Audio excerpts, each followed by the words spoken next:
Oi, oi! Tudo bem?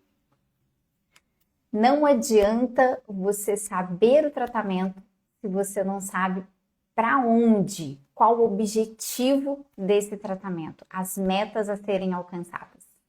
Seja muito bem-vindo ao mais um Descomplicando a Cardiologia na Gestação. Eu sou a doutora Natália Patez, sou cardiologista e completamente apaixonada pela cardiologia na gestação. Vamos conversar um pouquinho então sobre essas metas pressóricas das gestantes hipertensas?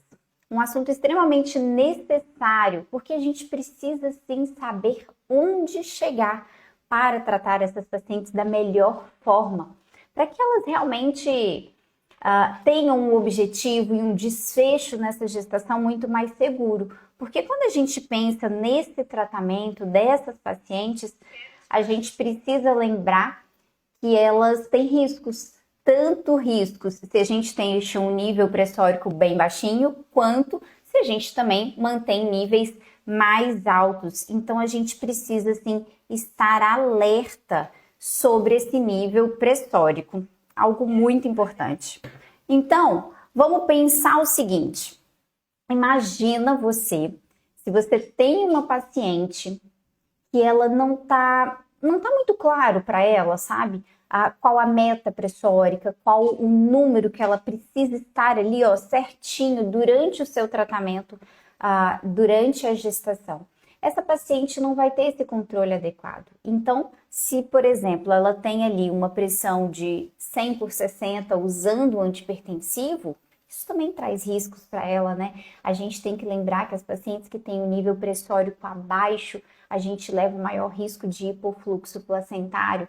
Mas também, se eu deixo manter níveis pressóricos maiores do que 140 de sistólica e 90 de diastólica, eu também aumento o risco dessa paciente com risco de pré-eclâmpsia, insuficiência cardíaca, disfunção renal, enfim, são diversos, inclusive a própria mortalidade materna. Então, a gente precisa deixar tudo isso muito claro para nossa paciente. Ó, já me segue aí, viu, gente? Já vai deixando o like e se quiser fazer algum comentário, também pode comentar, que eu quero que essas nossas discussões sejam exatamente isso, algo que você consiga levar lá para o seu dia a dia, para a sua rotina, para a sua prática clínica. Tanto o profissional, seja cardio, obstetra, médico da família, o enfermeiro, o obstetra, que também acompanha essas pacientes, você que orienta. Então, se você orienta o tratamento, seja ele um tratamento medicamentoso ou não medicamentoso, é responsabilidade sua também de saber essas metas para poder passar isso para sua paciente, para sua gestante.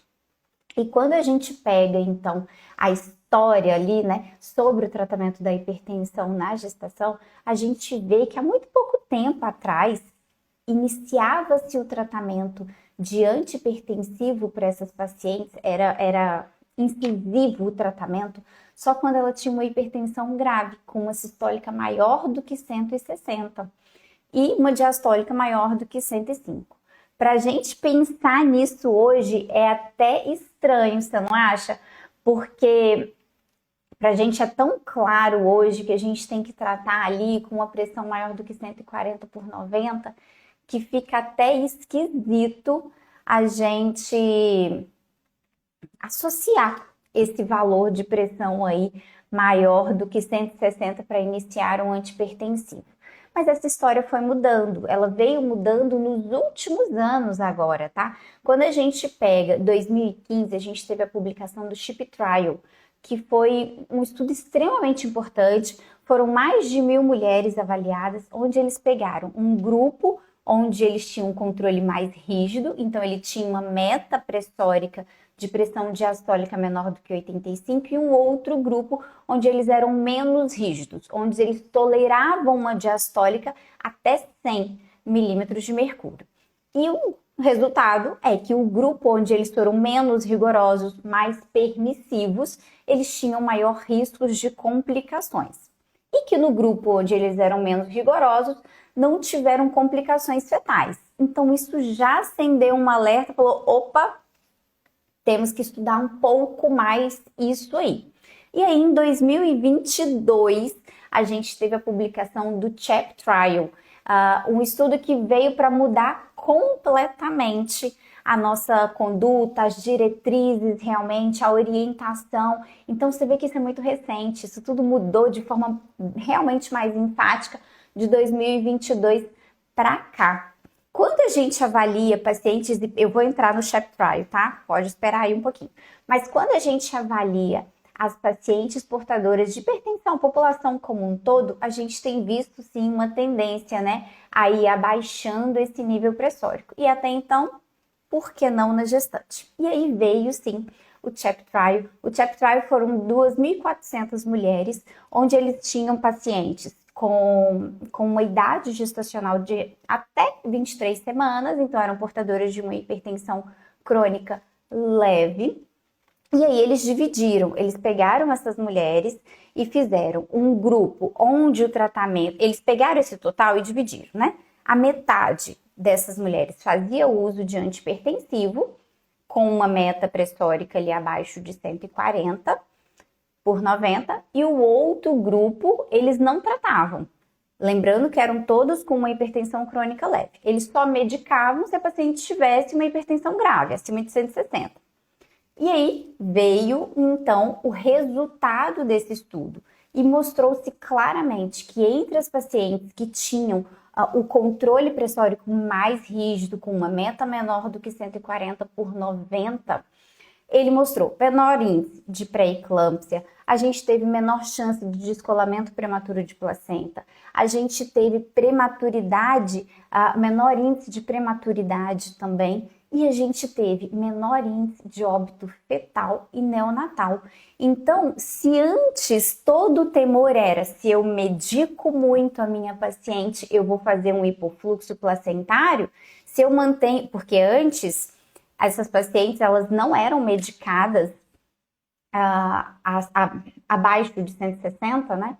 Porque eles ficavam, não, se a gente medicar, vai ter hipofluxo placentário. E nisso fazia-se ter altos índices de complicações nas pacientes. E aí viu-se que tratando essas pacientes, a gente estava diminuindo esse índice de complicação materna sem ter a complicação fetal, que era o temor de todo mundo. Então, por que não? E aí o CHAP Trial veio e realmente mostrou isso, porque dessas 2.400 mulheres, metade tratou e metade não, e a metade que tratou teve melhor desfecho materno e não teve complicações fetais. Então, opa, chegou a hora então de mudar as diretrizes, as orientações e passou-se a tratar todas as gestantes de 2022 para cá, tá, gente? Só para poder lembrar. Passou-se a tratar todas as gestantes hipertensas com uma pressão maior ou igual a 140/90. Um número extremamente importante, porque essa mulher precisa ser medicada, não pode mais ser negligenciado.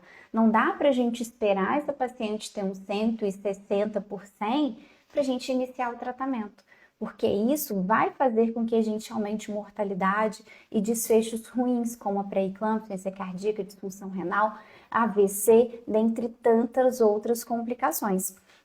Então, vamos jogar tudo isso lá para a nossa prática, para o nosso dia a dia mesmo. Então, se você atende uma gestante e ela tem uma hipertensão crônica, ela está ali por volta de 12 semanas de gestação, teve o diagnóstico de uma hipertensão, chegou com uma pressão de 150/90, você tem a obrigação de iniciar o tratamento dessa paciente. As medicações a gente tem algumas opções, né? Primeira linha aqui no Brasil a gente tem metildopa e nifedipino para iniciar esse tratamento. Enfim, você escolhe ali iniciar um desses tratamentos. Vamos colocar que é uma paciente que não sabia que tinha uma hipertensão prévia, porque se ela tivesse uma hipertensão prévia, já fizesse uso de antihipertensivo, a gente vai ter sempre a tendência a manter o antihipertensivo que essa paciente já usado, desde que esteja seguro durante a gestação. Vale lembrar isso, tá bom? Então, se essa nossa paciente que chegou lá com 150/90, você fez o diagnóstico direitinho dela, você iniciou o tratamento, nifedipino, de 20 mg, nifedipino retard, 20 mg uma vez por dia. Vamos supor, tá?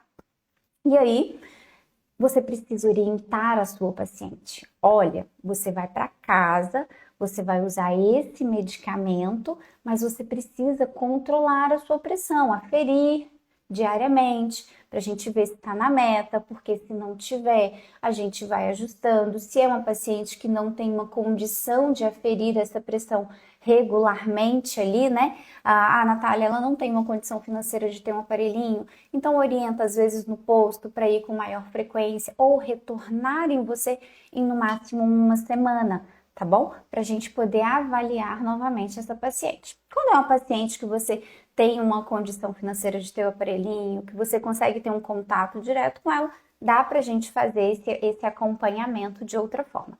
Mas a gente tem que lembrar que temos todos os níveis de acompanhamento, né? E aí, se você começou o tratamento, você vai orientar e você precisa passar para ela. Tá aí o segredo, tá, gente? A chave de um tratamento bem feito, de um acompanhamento bem feito.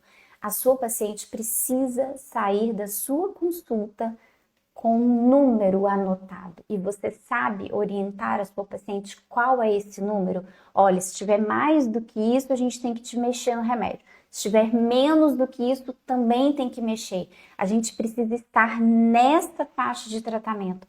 Você sabe fazer isso? Você sabe esse número? Porque isso é extremamente importante para um tratamento seguro. E quando a gente fala em segurança, a gente está falando do binômio, tá? Binômio mãe e feto, mãe e bebê, porque os dois precisam estar bem tratados. Quando a gente fala de tratamento ali de antipertensivo, né, de hipertensão na gestação, é uma linha muito tênue, né? É uma linha ali realmente um equilíbrio, porque por um lado, se você pesa muito a mão, você prejudica o bebê. Agora, se você não trata de forma adequada, você aumenta o risco materno.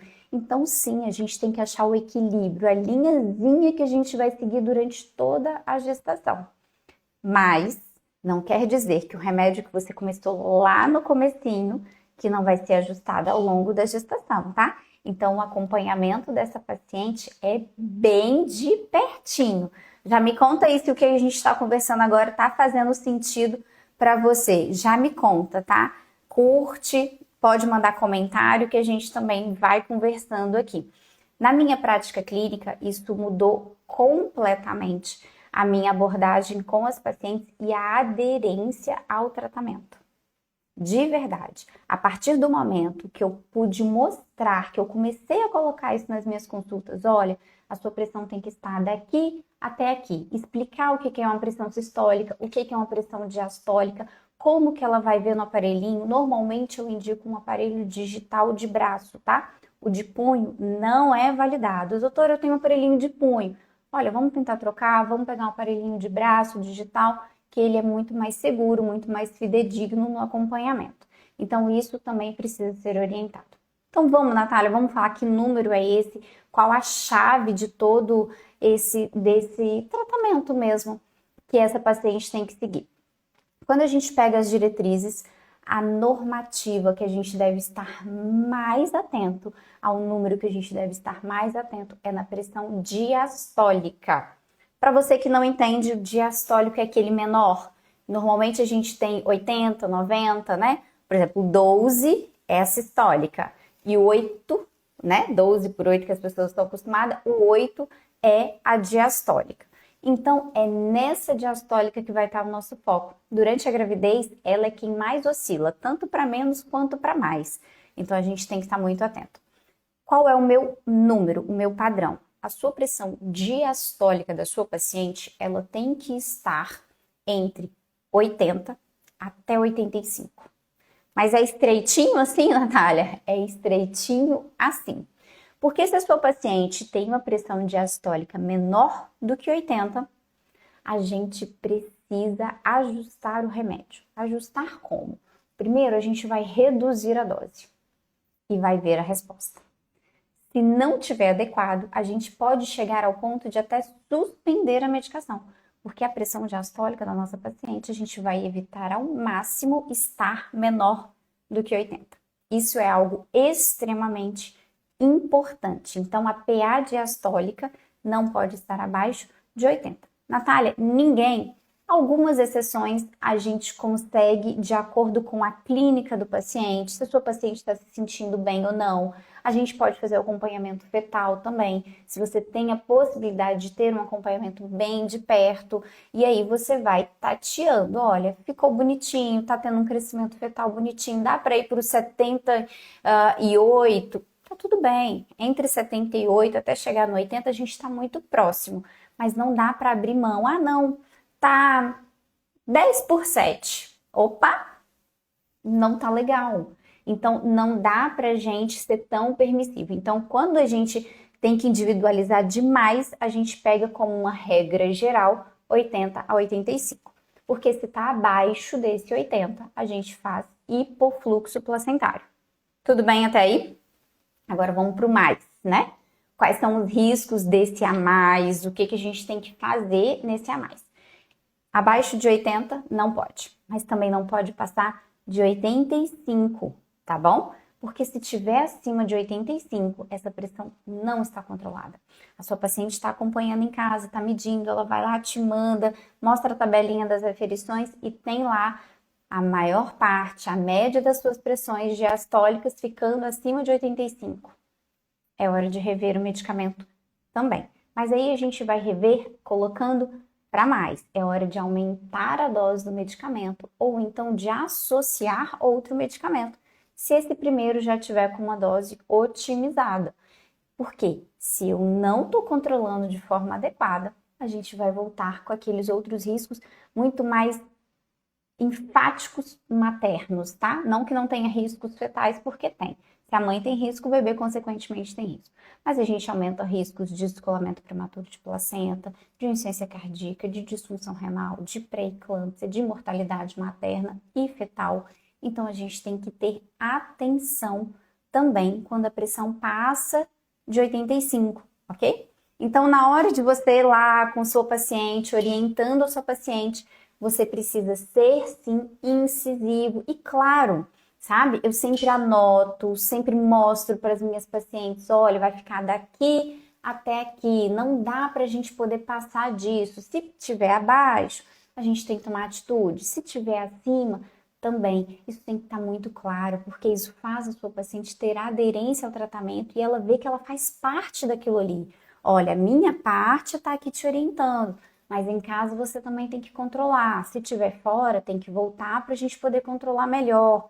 Então, essa conversa tem que ser muito clara. A paciente tem que sentir que ela faz parte daquele tratamento e ela faz. É uma peça fundamental, né? Mesmo porque o tratamento de hipertensão na gestação não é só medicamentoso, a gente tem as mudanças de hábito que são fundamentais, que a gente aborda ali o tratamento não medicamentoso.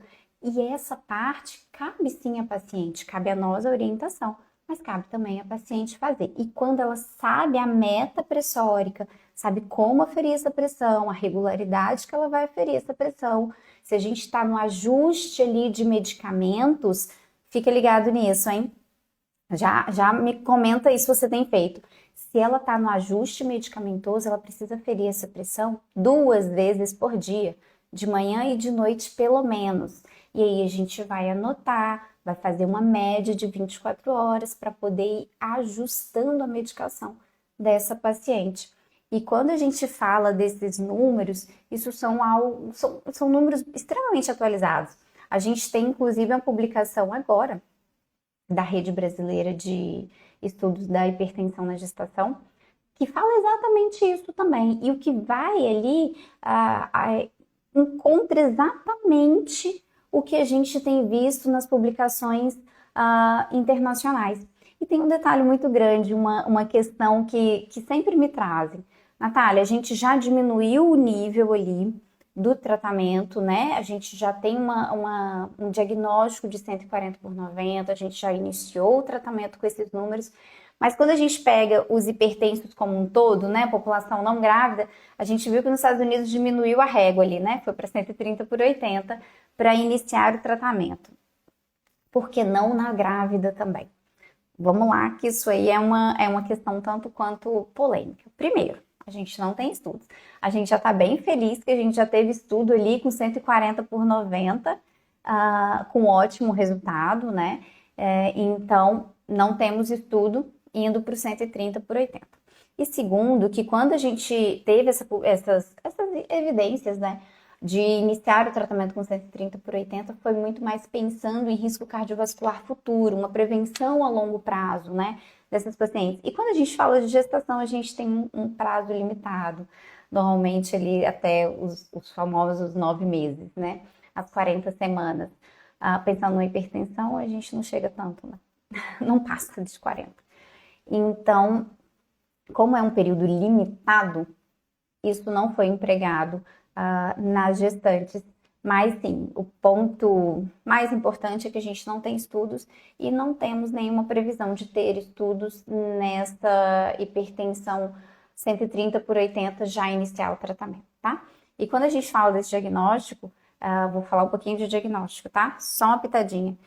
Quando a gente fala do diagnóstico no consultório, é diferente do diagnóstico da paciente no domiciliar, tá bom? Quando a gente fala de diagnóstico no consultório, é acima de 140 por 90, mas no domiciliar é 135 por 85. Então, o controle pressórico dessa paciente em domicílio deve estar abaixo do 135 por 85. E aí entra a nossa diastólica do 85, tá bom? Me conta aí, gente, alguma dúvida? Me conta se o que a gente conversou até agora é o que vocês praticam, se tem alguma dúvida ali dessa abordagem, se para você isso é novo ou não. Me conta o que você está achando. Quando a gente pega ali também a nossa prática, os pacientes do consultório mesmo, a gente vê o quão importante é a gente falar de uma forma clara para essas pacientes. Às vezes eu anoto um papelzinho que nem é para entregar para elas, só para explicar mesmo. E elas, não, eu quero papelzinho, deixa eu levar para casa, porque eu já quero pregar na geladeira. Então, isso eu passei a praticar cada vez mais para poder deixar com elas e tudo mais, entregá-las. Porque é muito importante. E na minha prática, eu pratico uma cardiologia onde eu sou muito próxima das minhas pacientes, eu tenho essa possibilidade. Um atendimento particular e tudo, então eu tenho um contato direto com elas. E aí, essa instrução faz muito sentido, porque quando sai da margenzinha, a gente já tem um contato direto ali para poder orientá-la, para poder ir ajustando a medicação e de forma muito individualizada. Quando a gente fala de tratar hipertensão na gestação, a gente tem que lembrar que não é matemática, tá? Não são números exatos, não é porque Maria se adaptou com X medicamento que Joana vai se adaptar, e não quer dizer que a dose vai ser a mesma. Então, os ajustes são bem aos pouquinhos e de uma forma extremamente individualizada. E quando você vai ajustando esses medicamentos, por favor, não pesem a mão. A resposta pode ser muito significativa com uma dose, com um ajuste pequenininho da medicação, tá? Então, começa devagarzinho, vai aumentando a dose. É preferível que você veja sua paciente semanalmente, se você não tem essa relação direta com ela, que você veja essa paciente de forma semanal até você atingir o objetivo do que você já começar com uma dose mais alta ali do tratamento, tá bom? Me conta aí, gente, fez sentido? Eu realmente tenho um cuidado muito grande em trazer essas informações para vocês. A minha ideia é realmente descomplicar a cardiologia na gestação, é trazer informação de qualidade, com evidência científica e pensando na nossa prática também aqui para todo mundo, para que todo mundo tenha acesso a tudo isso aqui que a gente está conversando. Eu vou estar disponível para a gente poder conversar, me manda suas dúvidas, se tiver ali, me manda nos comentários alguma dúvida que você tenha e eu vou ter o maior prazer em responder, mas que a gente consiga praticar uma medicina honesta, baseada em evidências científicas, porque a gente sabe que a gente pode levar muito mais vidas, né? Tem um propósito gigantesco por trás de tudo isso, que é realmente levar vidas a essas mulheres.